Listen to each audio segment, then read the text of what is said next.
सभी मित्रों को नमस्कार। प्राकृतिक चिकित्सा के अंतर्गत जो वायु तत्व की चिकित्सा चल रही थी और उसमें टहलना यानी कि पवन स्नान, जिसके ऊपर हमने चर्चा की थी, इसी श्रृंखला में अब हम आगे बढ़ते हैं और ऐसे कौन कौन से और दूसरे आयाम हैं जिनके द्वारा हम वायु तत्व को एक चिकित्सा के रूप में काम में ले सकते हैं। उसमें आज एक हम बहुत ही अच्छे विषय के ऊपर, एक अच्छे बिंदु के ऊपर हमें चर्चा करने जा रहे हैं और वो है स्वर साधना, जिसको स्वर विज्ञान के नाम से भी जाना जाता है। यदि स्वर साधना और स्वर विज्ञान की हम बहुत ही गहराई से और बहुत डिटेल से यदि हम इसकी जानकारी प्राप्त करना चाहें तो सौरोदय नाम से जो इसकी पुस्तक है उसको हमें अवश्य पढ़ना चाहिए। जो ये स्वर विज्ञान है, हमारे भारतीय ऋषि मुनियों ने इसको जो इजाद किया है, इसका आविष्कार किया है, अपने आप में यह वास्तव में बड़ी ही साइंटिफिक एक कला है, ये एक विद्या है। ये जैसा कि इसका नाम है स्वर, हम सभी जानते हैं, हम जो श्वास प्रश्वास करते हैं नासिका के द्वारा, और नासिका के द्वारा ही हमें श्वास प्रश्वास करना भी चाहिए, क्योंकि नाक के अंदर जो झिल्ली है और बहुत सारी जो चीज़ें होती है जिसे वायु छन करके अंदर जाती है, इसलिए कभी मुंह से श्वास प्रश्वास नहीं करना चाहिए। मुंह से श्वास प्रश्वास करने से शरीर की जो शक्ति होती है वह क्षीण होती है। तो स्वर विज्ञान में जो स्वर की बात आती है और हठ योग के अंदर भी स्वर की बात आती है कि हमारी जो नाक है और उसके दोनों जो नोस्ट्रल है, यानी कि नासिका जो छिद्र है, एक है दायां और दूसरा है बायां, यानी कि बायां स्वर और दायां स्वर, जिनको हठ योग के अंतर्गत ईड़ा और पिंगला बोला जाता है। हमने इस चीज़ को महसूस किया है, या फिर जिन्होंने नहीं किया है वो कर भी सकते हैं, कि जो भी हमारी श्वास प्रश्वास चलती है वह दोनों नासिका छिद्र से नहीं चलती है। कभी वह लेफ्ट से तो कभी वह राइट से, यानी कभी ईड़ा स्वर से चलती है, ईड़ा नाड़ी से चलती है, या कभी वह पिंगला से चलती है। यानी कि बहुत कम या रेयर चांस होता है जब दोनों स्वर से हमारा श्वास प्रश्वास चलता है, और जब दोनों स्वर से श्वास प्रश्वास चलता है तो उसको कहा जाता है सुषुम्ना स्वर। यानी कि अब बिल्कुल बराबर, यानी कि कम ज़्यादा हो, बिल्कुल बराबर यदि श्वास प्रश्वास दोनों नासिका छिद्रों से चल रहा है तो हम उसको सुषुम्ना स्वर या सुषुम्ना नाड़ी के नाम से जानते हैं। अब ये जो ईड़ा पिंगला दायां बायां, इसका क्या कोई फर्क पड़ता है? क्या फर्क पड़ता है? और यही तो स्वर विज्ञान है, और बहुत ज़्यादा फर्क पड़ता है इस चीज़ का।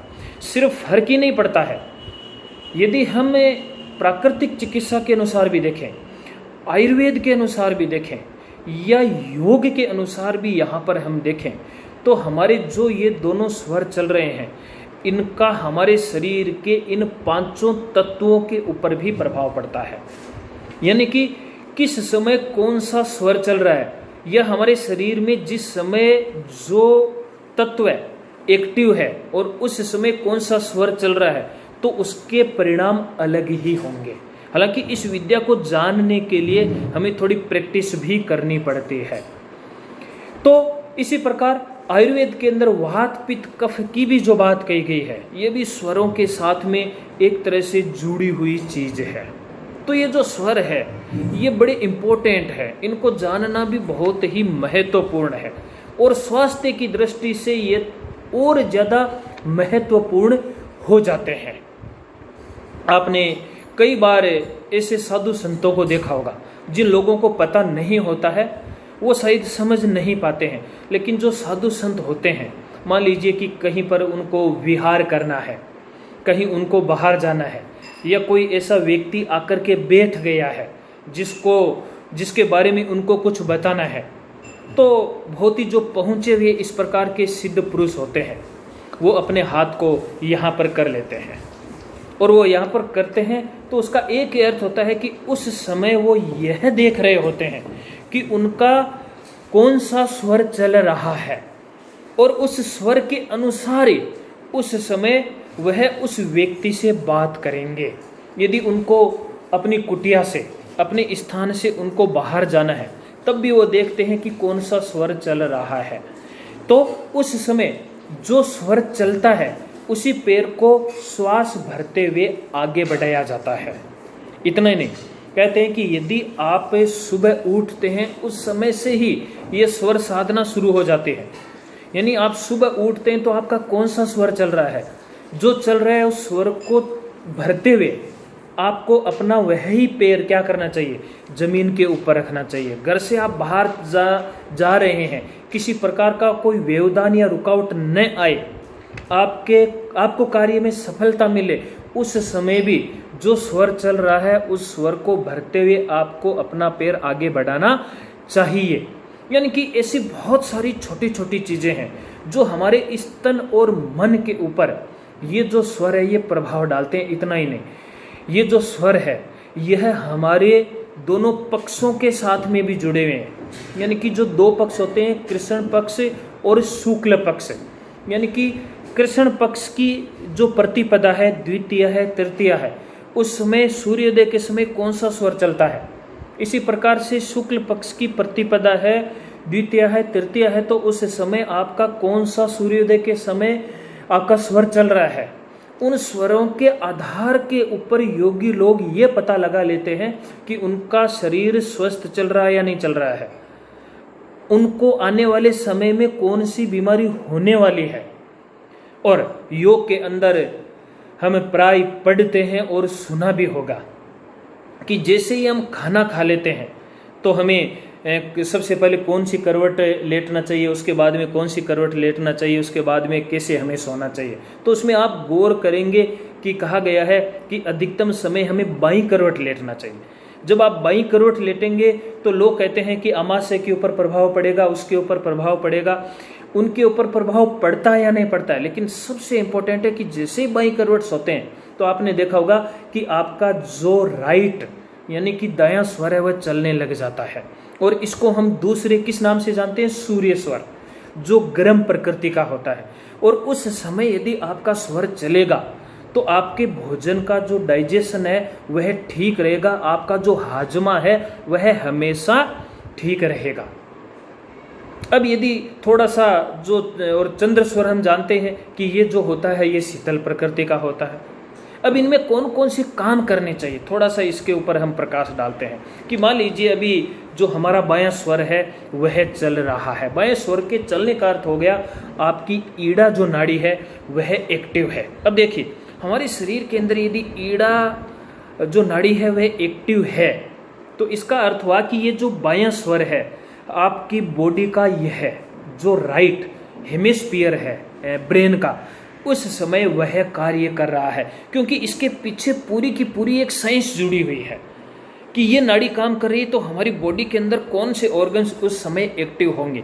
इसलिए हजारों साल पहले योगियों ने ये कह दिया कि यदि आपका बायां स्वर चल रहा है तो आपको स्थिर, सौम्य, शांति वाले कर्म करने से वह कार्य सिद्ध होते हैं। यानी कि उसमें आपको सिद्धि प्राप्त होगी, कोई व्यवधान नहीं आएगा, आप उसमें सफल होंगे। जैसे मित्रता करना है, भगवत भजन करना है, श्रृंगार करना है, चिकित्सा आरंभ करनी है, विवाह, दान, यज्ञ, मकान आदि बनवाना है, यदि कोई यात्रा आपको प्रारंभ करनी है या फिर कोई भी सामान आपको खरीदना है, कोई सेवा करनी है, कोई आपको यदि बीज बोना है या विद्या को या पढ़ाई आपको प्रारंभ करनी है, उन सभी स्थितियों के अंदर यदि आपका चंद्र स्वर चलता है तो उसमें आपको सफलता मिलेगी। और आपका जो मन है उसमें भी विचलन नहीं आएगा, आपको एक शांति का अनुभव होगा। आप उन चीज़ों को करते हुए एक तरह से आपके अंदर किसी भी प्रकार की कोई थकावट नहीं आएगी। इसी प्रकार जैसे मैंने सूर्य स्वर की बात कही थी और भोजन की जो बात आई थी, हमेशा जो भोजन है वो सूर्य स्वर में करना चाहिए। और यदि आप पानी पी रहे हैं, ये एक सौम्य कार्य है, यदि आप पानी पी रहे हैं तो वह चंद्र स्वर में करना चाहिए। अब ये स्वर तो जो चलते रहते हैं, कहते हैं कि लगभग 1.5 घंटे एक स्वर चलता है, 1.5 घंटे दूसरा स्वर चलता है, तो अभी हम स्वर को कैसे चेंज कर सकते हैं उसको भी मैं बताऊंगा। तो सूर्य स्वर में अब किस प्रकार के कार्य करने चाहिए, तो अभी जैसे मैंने कुछ उदाहरण दिए उसी ये चीज़ समझ में आती है कि किस प्रकार के कार्य में चंद्र स्वर में करने चाहिए। इसी प्रकार से कठिन, क्रूर और जो रुद्र कर्म होते हैं वो सूर्य स्वर में करने चाहिए। जैसे, क्योंकि इन कर्मों को सूर्य नाड़ी में यदि करेंगे तभी हमें उत्तम सिद्धि मिलेगी। उत्तम सिद्धि दायिनी बताया गया है इस सूर्य स्वर को इन कर्मों के अंतर्गत।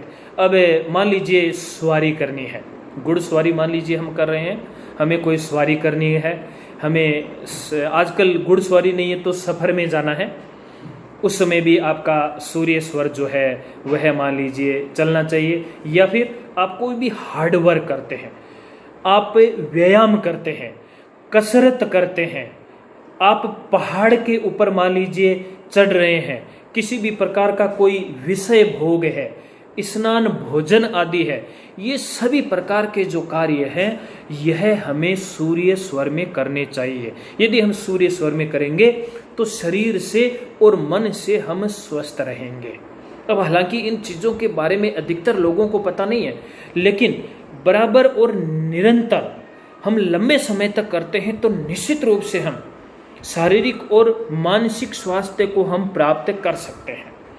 अब मान लीजिए कि आपके दोनों स्वर चल रहे हैं, ये तीसरी कंडीशन है, दोनों स्वर आपके समान रूप से चल रहे हैं लेकिन बहुत कम चलते हैं। तो सुषुम्ना स्वर चलता है तो हमें कौन से कार्य करने चाहिए? इस स्थिति में जो मुक्त फल देने वाले कार्य हैं उनको करने से शीघ्र हमें सिद्धि की प्राप्ति होती है। जैसे भगवान का ध्यान और चिंतन करना तथा योगाभ्यास करना है। साथ ही जो कार्य चंद्र और सूर्य नाड़ी में करने चाहिए उन्हें सुषुम्ना की उपस्थिति में कदापि नहीं करना चाहिए, नहीं तो उसका जो फल है वह निश्चित रूप से विपरीत होगा। तो कहने का यहाँ पर यह अर्थ है कि सुषुम्ना स्वर एक ऐसा स्वर है, क्योंकि सुषुम्ना को हम क्या बोलते हैं? शून्य नाड़ी बोलते हैं। और शून्य नाड़ी के अंदर सूर्य और चंद्र वाले काम नहीं करने चाहिए। इसमें तो सिर्फ पूजा पाठ, ध्यान, प्राणायाम, यदि इस प्रकार के हम कार्य करेंगे तो निश्चित रूप से हमारी जो आध्यात्मिक उन्नति है वह बहुत तेजी के साथ में होगी। यदि हम आध्यात्मिक उन्नति चाहते हैं तो हमें इस सुषुम्ना स्वर को क्या करना होगा? हमें उसको पकड़ना होगा। इसीलिए जब भी प्राणायाम किया जाता है तो सबसे पहले स्वर शुद्धि प्राणायाम किया जाता है। वो स्वर शुद्धि प्राणायाम और कुछ नहीं होता है, वो ये होता है कि आपका जो सुषुम्ना स्वर है वह चलने लग जाए। हठ योग में भी क्या कहा गया है? हठ योग का भी अंतिम जो ध्येय है, जो लक्ष्य है, वह यही है कि ईड़ा और पिंगला जो दोनों प्रकार की नाड़ियां हैं जो स्वतंत्र रूप में बह रही है, इस शरीर में काम कर रही है, उनको किस में मिला दिया जाए? उनको सुषुम्ना स्वर के अंदर मिला दिया जाए। और हम सभी जानते हैं कि जहां इन तीन नाड़ियों का इस मूलाधार चक्र से वो जो निकलती है और एक एक चक्र को हम जागृत करते हुए इस आज्ञा चक्र पे हम ईड़ा, पिंगला और सुषुम्ना को वहां पर क्या कर देते हैं? उनको यहाँ पर मिला देते हैं और कहते हैं कि यहाँ पर गंगा, जमुना और सरस्वती का क्या हो जाता है? संगम हो जाता है। यह यहाँ पर संगम का बिंदु है। इसलिए बाहर कोई गंगा, जमुना, सरस्वती नहीं है, हमारे अंदर ही है। और उसी का हमें क्या करना है? संगम करना। और उसके संगम से ईश्वर तत्व की हमें क्या होगी? हमें उसकी प्राप्ति होगी। साथ ही कहा गया है कि जो सुषुम्ना स्वर है इसकी इतनी अधिक शक्ति है कि यदि सुषुम्ना स्वर आपका चल रहा है और उस समय आपने किसी व्यक्ति को आशीर्वाद दे दिया या आपके मुंह से कोई बात निकल गई है तो कहते हैं उसको ब्रह्मा जी भी नहीं टाल सकते। वह सिद्ध होकर के ही रहेगी। इतना ही नहीं, उस समय यदि आपने किसी को श्राप भी दे दिया है, उस स्थिति के अंदर भी उस श्राप को कोई टाल नहीं सकता, वह होके ही रहेगा। इतनी शक्ति होती है इस सुषुम्ना स्वर के अंदर। अब हम ऋषि मुनियों को देखते हैं कि वो हाथ में पानी लेते हैं और कुछ बोलते हैं, और कुछ नहीं, वो उस समय अपनी सुषुम्ना स्वर को चला लेते हैं, और जैसे ही सुषुम्ना स्वर चलता है उस समय यदि कुछ भी बोला गया वह सत्य सिद्ध हो जाता है। इसीलिए आप किसी भी साधु संत के पास में जाते हैं तब वो जरूर चेक करते हैं कि उनके स्वर की स्थिति किस प्रकार की है, और उस स्वर की स्थिति के अनुसार ही फिर क्या होता है, वो जब बोलते हैं और उनकी बोली हुई जो बात होती है वह फलीभूत हो जाती है। तो इस प्रकार से हमारे दैनिक जीवन से जुड़े हुए जितने भी कार्य होते हैं उन सब कार्यों से यह स्वर विज्ञान जो है, यह स्वर साधना जो है, यह उससे जुड़ी हुई है। अब जहाँ ईड़ा और पिंगला की जो बात आई है, इसी से जुड़ी हुई जो बात है वह है प्राणायाम। यानी कि प्राण प्लस आयाम, हम किस प्रकार से हमारे इस प्राण शक्ति को विस्तारित कर सकते हैं, उसके लिए हम प्राणायाम करते हैं। और हमारे शरीर के अंदर भी 5 प्रकार की जो वायु है वह कार्य करती है। वो जो 5 प्रकार की वायु है उनका शरीर के अंदर अलग अलग स्थान है। यदि हम हमारे कंठ से ऊपर की बात करें तो वहाँ पर उदान प्राण या उदान वायु की बात आती है। यानी कि उदान वायु यहाँ से यहाँ तक के जितने भी प्राण है या जितने भी कार्य हैं उनको यह उदान प्राण संचालित करता है। ठीक इसी प्रकार से हमारा जो कंठ का स्थान है और जो हमारी जो ये रिब्स है और हृदय है उसके नीचे तक का जो स्थान है, यह जो बीच का भाग है इसको प्राण बोला जाता है। ये प्राण का स्थान है। इसलिए हम जो बाहर से वायु लेते हैं उसको प्राण वायु के नाम से भी हम उसको संबोधित करते हैं। तो ये दूसरा प्राण हो गया, प्राण। इसी प्रकार से हमारा जो हृदय और जो नाभि का स्थान है, इसके बीच का जो ये भाग है उसको नाम दिया गया समान प्राण। और नाभि से नीचे तक पैरों तक का जो स्थान है उसको अपान प्राण के नाम से हम जानते हैं। और जो 5वां प्राण है जिसको व्यान बोलते हैं, व्यान प्राण, यह हमारे संपूर्ण शरीर की नाड़ियों में यानी कि संपूर्ण शरीर के अंदर यह व्याप्त रहता है। शरीर के अंदर जो ब्लड का सर्कुलेशन है, पूरे शरीर में जो ये दौड़ता रहता है, उसके लिए यह व्यान प्राण उत्तरदायी होता है। तो हम कह सकते हैं कि शरीर के विभिन्न भागों में विभिन्न प्रकार की व्यान, समान, उदान, जो ये 5 प्रकार की जो वायु है ये जो दौड़ती रहती है, यदि इसके अंदर किसी भी प्रकार की कोई रुकावट आ जाती है, इम्बैलेंस इसके अंदर आ जाती है, कमी बेसी इसके अंदर हो जाती है, तो उस क्षेत्र से संबंधित क्या होगा, हमारा शरीर अस्वस्थ हो जाएगा। कोई न कोई जो बीमारी है वह प्रकट होकर के बाहर निकलनी शुरू हो जाएगी। इसलिए बहुत जरूरी है कि हम इन 5 प्राण की जो हम बात कर रहे हैं, इन 5 प्राण को हम क्या करें, हम इनको संतुलित करें। और इनको संतुलित करने के लिए जो प्राणायाम है यह एक श्रेष्ठ साधन है। हालांकि देखा जाए तो प्राण तो एक ही होता है जो इस पूरे शरीर के अंदर काम कर रहा है, लेकिन अलग अलग स्थानों पर काम के हिसाब से इनका जो फंक्शन है वो अलग अलग होने के कारण से हम इनको 5 भागों में बांट देते हैं। बाकी काम करने वाली जो ऊर्जा है, जो एनर्जी है, वह एक ही प्रकार की एनर्जी काम करती है। अब जो ये प्राणायाम हम करते हैं, इन प्राणायाम में जो मुख्य रूप से ध्यान देने वाली बातें हैं, हम सभी जानते हैं कि प्रत्येक प्राणायाम के 3 क्रम होते हैं। उनमें पूरक है, कुंभक है और रेचक है। इन सबके अनुपात का हमें ध्यान रखना चाहिए। अब कुंभक भी 2 प्रकार का हो जाता है। श्वास को यदि हम अंदर रोकते हैं तो वह आंतरिक कुंभक हो गया है, और यदि हम श्वास को बाहर रोकते हैं तो वह बाह्य कुंभक हो गया। इसी प्रकार से श्वास को लेते हैं तो वह पूरक हो गया, और यदि हम श्वास को बाहर छोड़ते हैं तो वह रेचक की बात हो गई है। तो रेचक, पूरक और कुंभक को हम क्या करें, उनको हम ध्यान में रखते हुए प्राणायाम का अभ्यास करें। और जितना अधिक हम गहरा लंबा श्वास लेंगे और उसके बाद में रोकेंगे तो उतना अधिक हमें फायदा भी मिलता है। और इसके पीछे बड़ा सरल सा विज्ञान है, क्योंकि मान लीजिए आपने इस ऑक्सीजन को अंदर लिया और रोका। रोकने से क्या होगा कि अंदर जो गैस होती है कार्बन डाइऑक्साइड और ऑक्सीजन, वह उनका आदान प्रदान होता है, गैसेज का एक्सचेंज होता है। तो जैसे आप अंदर श्वास को रोकेंगे तो एक्सचेंज होने के लिए उतना ही क्या होगा, आपको समय मिलेगा। और समय मिलने से उतनी ज़्यादा आप कार्बन डाइऑक्साइड को बाहर निकाल सकेंगे और उतनी ही अधिक ऑक्सीजन को हम अंदर ग्रहण कर सकेंगे। उससे हमारे शरीर की एक एक कोशिका को ऑक्सीजन मिलेगी, और जितनी अधिक ऑक्सीजन मिलेगी उतनी ही हमारे शरीर के अंदर ऊर्जा और जो स्फूर्ति है वह बनेगी। इसलिए बहुत सारे प्रकार के जो प्राणायाम है, जैसे सूर्य भेदी प्राणायाम है, सूर्य स्वर से किया जाता है। चंद्र भेदी प्राणायाम है, चंद्र स्वर से किया जाता है।